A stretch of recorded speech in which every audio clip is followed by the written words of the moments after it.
Hello friends, welcome to விஜயம் kitchen. இன்றைக்கி நம்ம பார்க்க போகிறது ரசப்பொடி எப்படி செய்கிறதுன்ட்டு. இதுக்கு தேவையான பொருட்கள் என்னான்னு பார்ப்போம். 1/2 டம்ளர் கொத்தமல்லி, 1/4 டம்ளர் மிளகு, 1/4 டம்ளர் ஜீரகம். கொத்தமல்லி மட்டும் 1/2 டம்ளர் எடுத்துங்க, மற்றதெல்லாம் 1/4 டம்ளர் தான். துவரம்பருப்பு ஒரு 1/4 டம்ளரு, அப்புறம் கடலைப்பருப்பு ஒரு 1/4 டம்ளர் போட்டு, கடலைப்பருப்பு வேணுன்னா போட்டுக்கோங்க, இல்லைன்னா தேவையில்லை. ஒரு 10 காஞ்ச மிளகா போட்டுக்கோங்க. ஒரு 4 4 துண்டு பெருங்காயம் போட்டுக்கோங்க.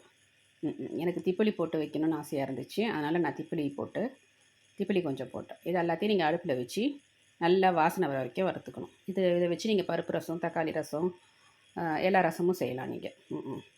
அதுக்கப்புறம் இதை நல்லா ஆற வச்சுட்டு நீங்கள் வந்து மிக்சியில் போட்டு நல்லா பவுட்ரு பண்ணிக்கோங்க.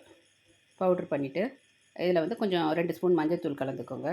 என்கிட்ட கறிவேப்பிலை இல்லாதனால நான் கறிவேப்பிலை பொடி வச்சுருந்தேன், அதை போட்டுக்கிட்ட வச்சுக்கலாம். அதையும் போட்டு கறிவேப்பிலை பொடி 2 ஸ்பூன் போட்டு அது ஒரு சுற்றிட்டிங்கனாக்கா எல்லாம் கலந்துரும். அது மாதிரி கலந்துட்டு மஞ்சள் ஆகிடுச்சு பாருங்கள். அதுக்கப்புறம் ஒரு கண்டெய்னரில் போட்டு வச்சுக்கோங்க. இவ்வளோ தான். இதை ட்ரை பண்ணிவிட்டு எனக்கு ஷேர் பண்ணுங்கள், கமெண்ட் பண்ணுங்கள் எப்படி இருக்குதுன்ட்டு. தேங்க்யூ.